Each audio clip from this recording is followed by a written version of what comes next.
தொலைக்காட்சி யூடியூப்பில் அரசியலை பற்றி தெரிஞ்சுக்கணும் அப்படின்னு சொன்னால் நிறைய வீடியோக்களை பார்க்கலாம். அதில் மிக முக்கியமான வீடியோக்கள் நிச்சயமாக பேசுவார். அரசியல் விமர்சகர் அப்படின்ற ஒரு போர்வையில் இருக்கின்ற திரு ரவீந்திரன் துரைசாமி அவர்கள். அடடா, அவர் பேசினா அரசியலில் புள்ளி விவரத்தோடு பேசுவார். யார் வெற்றி பெறுவாங்க, யார் தோல்வி அடைவாங்க, அரசியல் தெரியாதவங்க கூட அவர் பேச்சை கேட்டால் நம்ம ஈஸியாக அரசியல் தெரிஞ்சுக்கலாம் அப்படின்ற ஒரு எண்ணத்தை உருவாக்கக்கூடிய ஒரு சில அரசியல் விமர்சகர்களுடைய பட்டியலில் நிச்சயமாக மிக முக்கியமானவர் திரு ரவீந்திரன் துரைசாமி அவர்கள். இவர் பார்த்திங்க அப்படின்னு சொன்னால் நம்முடைய பாஜகவினுடைய முன்னோடி, அதாவது யாருன்னா ஆர்எஸ்எஸ் அமைப்பில் பயிற்சி பெற்ற ஒரு நபர். அந்த ஒரு 80-90களில் ஆர்எஸ்எஸில் பயிற்சி பெற்று 90களில் தமிழக அரசியல் அடியெடுத்து வைக்கலான்னு முயற்சி பண்ணுறப்ப இங்கே பாஜகவுக்கு ஒரு பெரிய ஃபேஸ் இல்லை. அதனால் அவர் என்ன பண்ணியிருக்காருன்னா பாட்டாளி மக்கள் கட்சியில் இணைந்து செயல்பட்டிருக்காரு. 1998, 99 ஆகிய காலகட்டங்களில் பாமகவிற்கு மிகப்பெரிய ஒரு அட்வைசராகவும் பாமகவில் ஒரு ஆக்கப்பூர்வமாக செயல்பட்ட நிர்வாகிகளில் இவரும் ஒருவர். 2001 செயல்பட்டிருக்காரு. 2004ஆம் ஆண்டு பாட்டாளி மக்கள் கட்சியின் நிறுவனர் டாக்டர் ராமதாஸிடம் தனக்கு ஒரு மாநிலங்களவை உறுப்பினர் பதவியை நீங்கள் கொடுக்கணும் அப்படின்னு இவர் ரெக்வஸ்ட் பண்ணியிருக்காரு. அந்த சமயத்தில் டாக்டர் ராமதாஸ் திமுகவிடமிருந்து பெறப்பட்ட மாநிலங்களவை உறுப்பினர் பதவியை தன்னுடைய மகன் அன்புமணிக்கு வழங்கி மத்திய அமைச்சராக மாற்றியிருக்காரு. ஸோ தனக்கு மாநிலங்களவை உறுப்பினர் பதவி கிடைக்காத வருத்தத்தில் அந்த கட்சியை விட்டு விலகி பாமகவுக்கு எதிராக களமாட தொடங்கியிருக்காரு. அதாவது நான் அந்த கட்சியில் இருந்தேன், எனக்கு மாநிலங்களவை உறுப்பினர் பதவி கொடுக்கல, அப்படிப்பட்ட பாமகவை நம்ம அழிக்கணும் அப்படின்னு சொல்லிட்டு பல சமயங்களில் பாமகவுக்கு எதிராக இன்னைக்கு வரைக்கும் அவர் தொடர்ந்து செயல்பட்டுக்கிட்டே வராரு. அதற்கான காரணங்களையும் இந்த வீடியோவில் நம்ம பகிர்ந்துக்கிறேன். ஒரு அரசியல் விமர்சகர் அப்படின்னு சொன்னால் அரசியல் நடக்கிற நிகழ்வுகளில் இருக்கிற சூட்சமங்களை, அரசியல் நடக்கிற தெரியாத பின்புலமாக நடக்கிற விஷயங்களை விமர்சகர் என்ற பேரில் அது விமர்சனம் செய்து அரசியல் அறிவற்ற ஜனநாயகத்தின் அடிப்படையில் பாமர மக்களுக்கு கூட புரிய வைக்கணும் அப்படின்றவங்க தான் அரசியல் விமர்சகர். ஆனால் அரசியலில் யார் வெற்றி பெறணும், யார் தோல்வி அடையணும், யாருக்கெல்லாம் எதிரெதிராக வேலை செய்யணும்னு செஞ்சுட்டு தன்னுடைய கருத்தை திணிப்பதின் மூலமாக செயல்படுறவங்க எல்லாரும் அரசியல் விமர்சகர்கள் கிடையாது.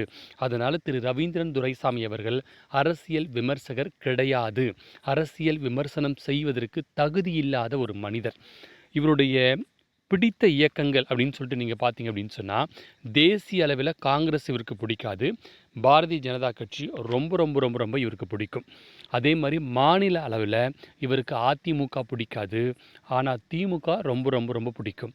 அதே மாதிரி விஜய் கட்சியா சீமான் கட்சியா அப்படின்னு சொல்லிட்டு கேட்டிங்க அப்படின்னு சொன்னால் இவருக்கு சீமான் தான் பிடிக்கும். ஏன் சீமானை பிடிக்கும் அப்படின்னு சொன்னால் இவரும் நாடார், நம்முடைய சீமானும் நாடார். அதனால் இவருக்கு சீமான் கட்சி ரொம்ப பிடிக்கும். விஜயை கடுமையாக விமர்சனம் பண்ணுவார்.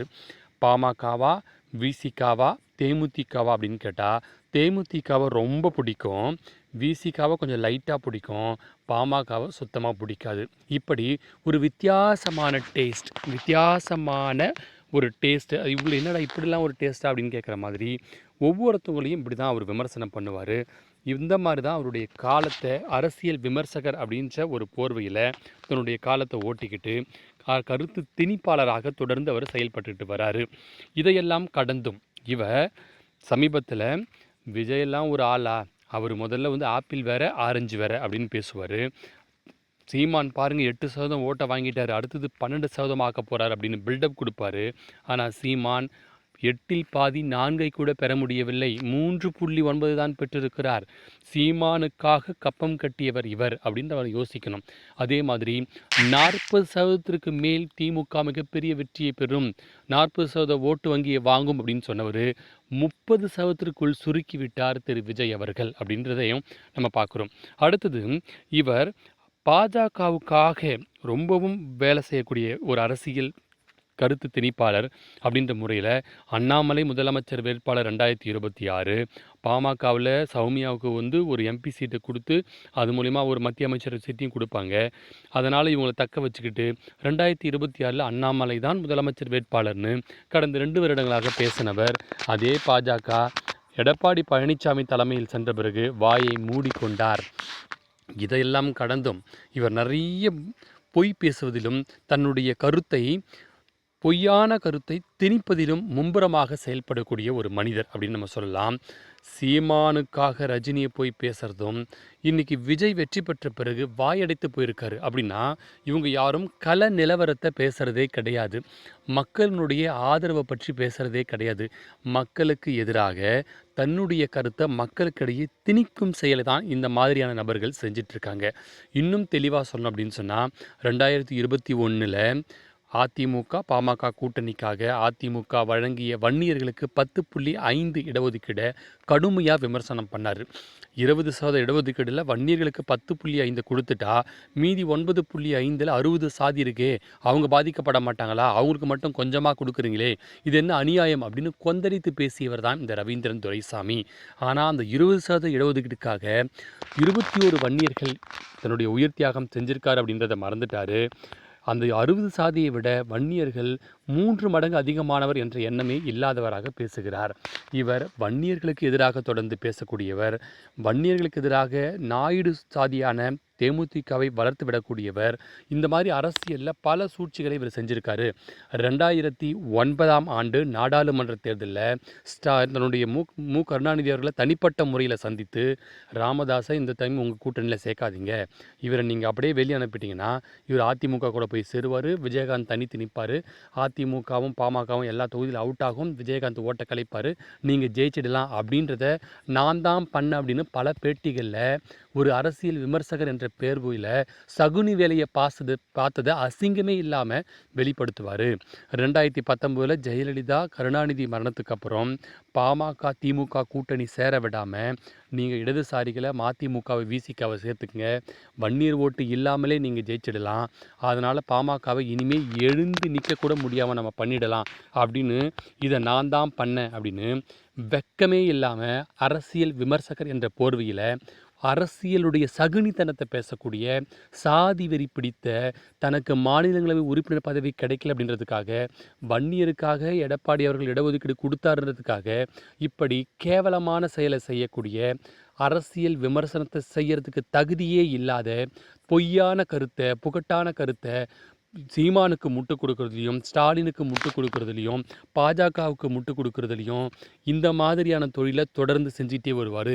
பிரேமலதா தான் 2024 அதிமுகவுக்கு 20% ஓட்டை வாங்கி கொடுத்தவர்னு சொன்னவர், பிரேமலதா 10 தொகுதியும் ஜெயிக்கும்னு சொன்னவர், பிரேமலதா 9 தொகுதியிலும் தோல்வி அடைஞ்சிட்டாங்க அப்படின்றத ஒத்துக்கொள்ளாத ஒரு மனரீதியாக அழுத்தத்தில் இருந்து கொண்டு பேசக்கூடிய தகுதி இல்லாத அரசியல் விமர்சகர் திரு ரவீந்திரன் துரைசாமி அவர்கள்.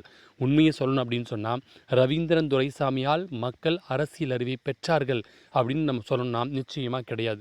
ரவீந்திரன் துரைசாமியால் கடந்த காலங்களில் பொய்யான தகவலை மக்களுக்கிடையே திணிக்க செஞ்சுருக்காரு.